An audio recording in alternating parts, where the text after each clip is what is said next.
right. 1, 2, 3. Clap. Hey, what's up, y'all? Welcome back, Ed TV.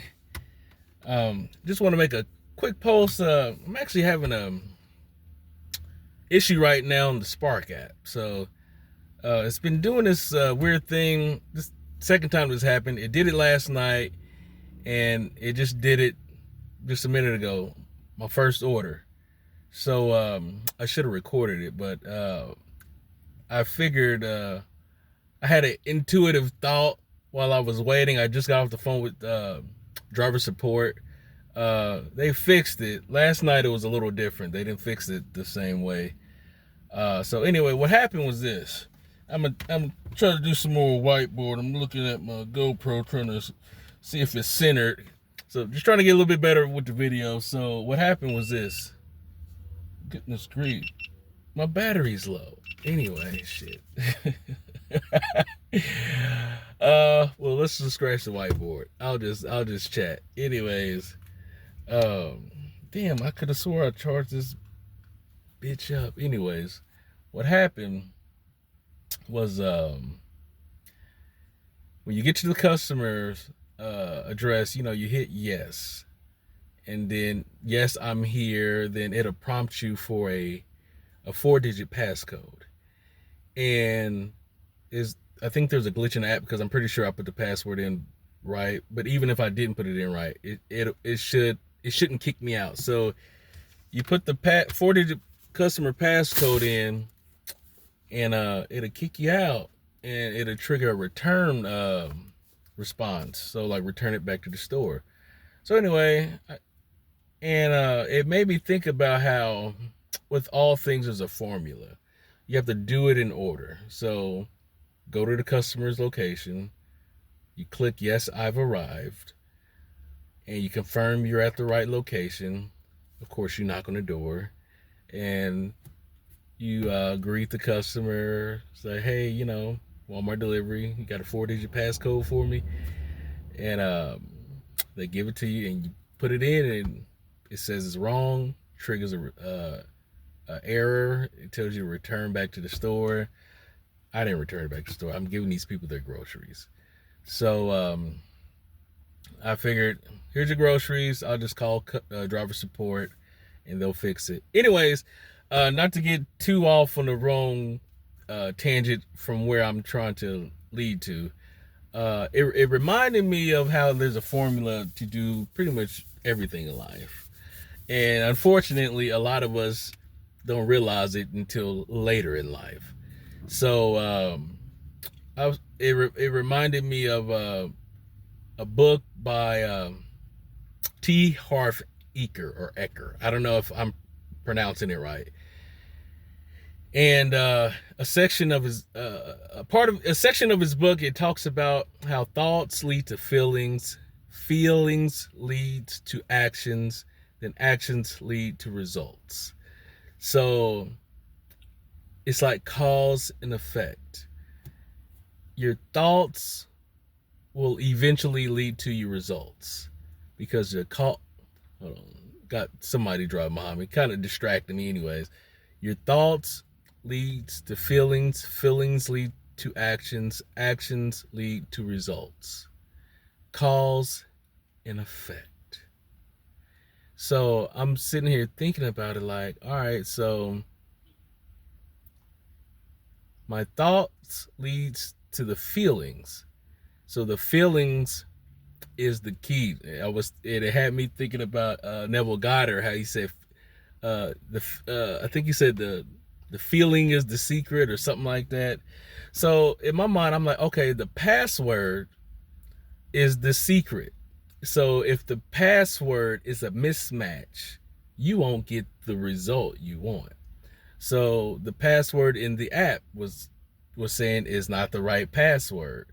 Start over. So it was from that level, it was like the gatekeeper. So from me finishing my task. So a lot of things in life that we're trying to manifest in our life or create, I don't know if I want to use the word manifest, or just when you're trying to get to the other side of from the mental of thinking about it or daydreaming about it to actually get into the doing phase. So it's like for example, me on this YouTube channel, you know, pretty small channel, you know, I'm still getting used to even talking uh to a camera and actually having the mental wherewithal to be looking at the lens, you know, because I like to look around, you know, because I'm not used to it. So just from me thinking about, oh, I want to grow a YouTube channel. Like my goal is right now, I'm just trying to get to 10,000 subscribers. That's my goal right now. Eventually, I have a desire to get to 100,000 subscribers, but I have to start where I am right now.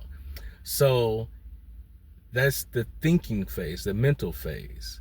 So in order to get to the doing phase, I have to already get to the point where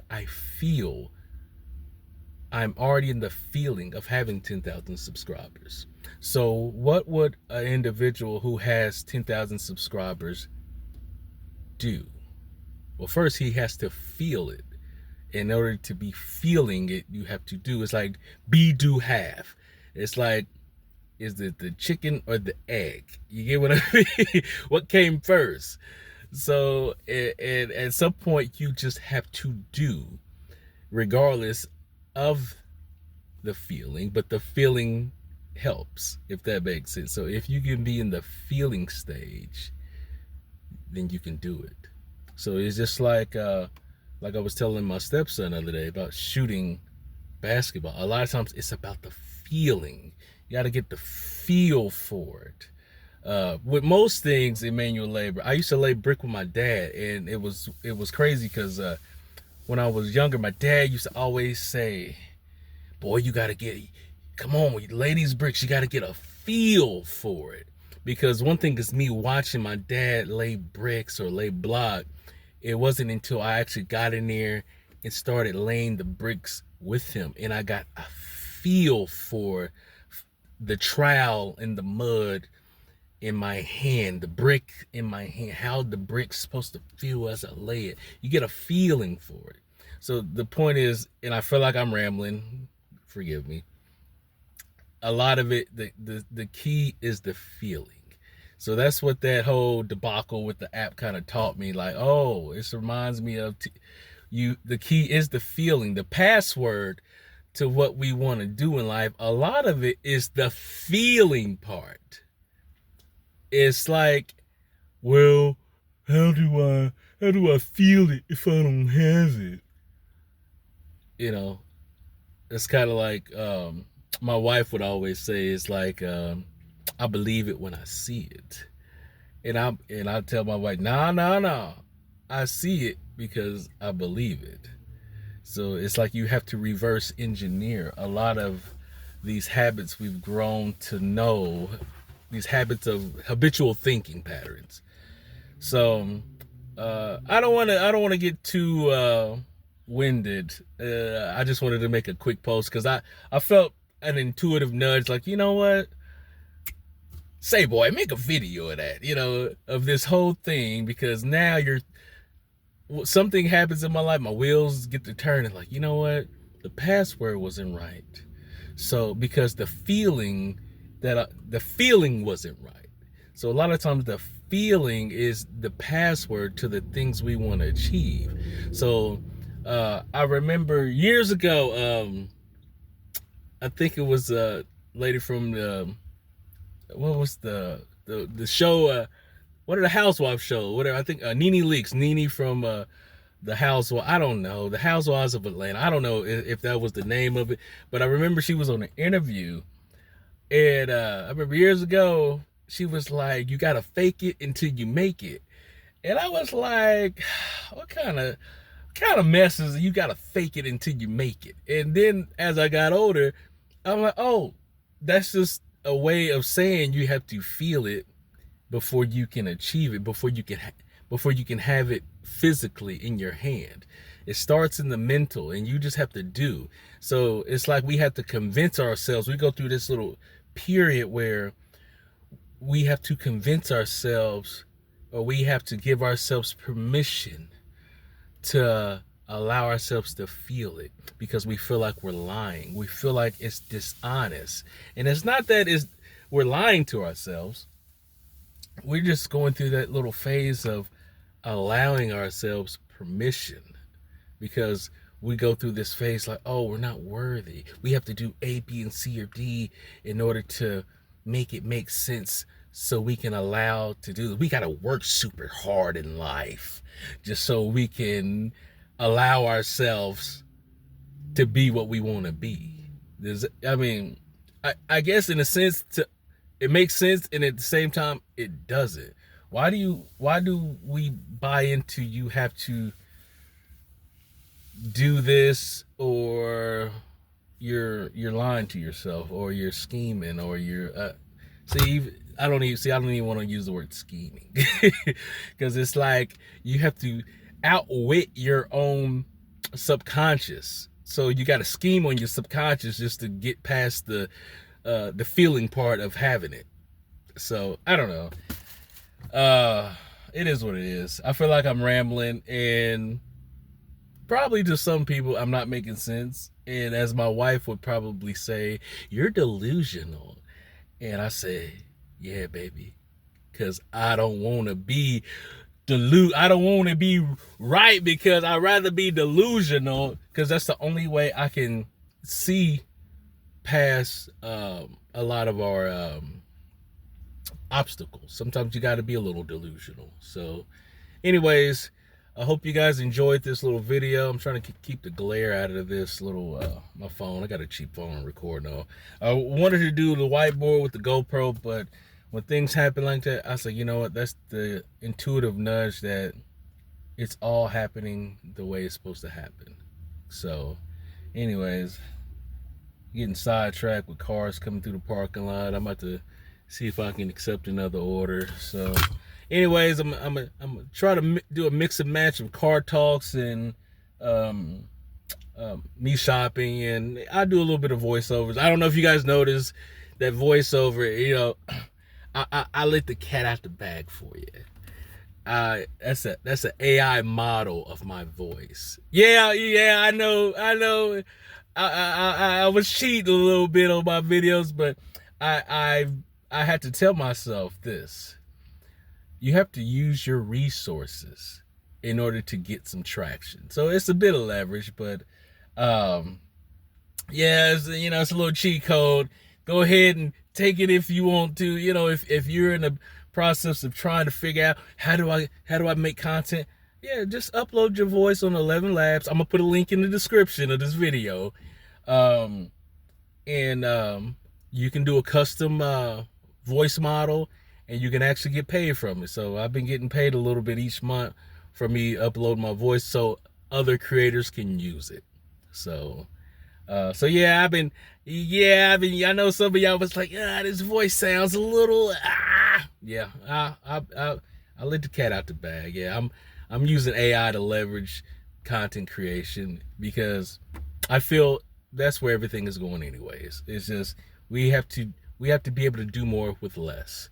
So anyways, my peeps, this video is going on about 14 minutes. I usually don't get, well, no, I do get this long-winded when I'm talking to my wife, but it's I'm trying to get better with talking into the phone and being authentic, because a lot of times we get to the point where we're judging ourselves so much on how do I look, how do I sound. And I remember I was watching another YouTuber's video. This lady, she go by DoDash. She's been really inspired me to keep being consistent. But I remember I put a comment on her video, just kind of letting you know, like, hey, and not just letting her know, but letting other people know. A lot of it is that we don't realize our superpower is in our authenticity. So we get so caught up in wanting to look like a typical YouTuber, like, hey guys, watch me give out $1 million to 1 million homeless people in 8 hours. You know, all this whiz and kabang and spoofs and we feel like, oh, we're supposed to be really hyper edited and all the what they call it, pattern breaks and the hooks in the beginning, open loop at the beginning, close the loop at the end of the video, have a story to tell. And sometimes we ain't got time for all that. We, like me, I'm out here pushing these Walmart orders, checking my phone, trying to figure out, am I gonna be able to schedule tomorrow for DoorDash, or do I even feel like doing that, or would I just rather just spend time with my wife and my family? Because at the end of the day, I know everything is going to work out. It's just, we ain't got time to be doing all this special effects and stuff. So like I said, I've been trying my best to be super authentic. You know, this is me. I'm a little rough, but this is me. This is me, players. So anyways, for those who enjoyed sitting with me in my Pontiac G6 and just listening to me ramble from a 40-year-old who's not exactly where I want to be in life, but I know I'm exactly where I'm supposed to be, and that's okay with me. I mean, it's okay.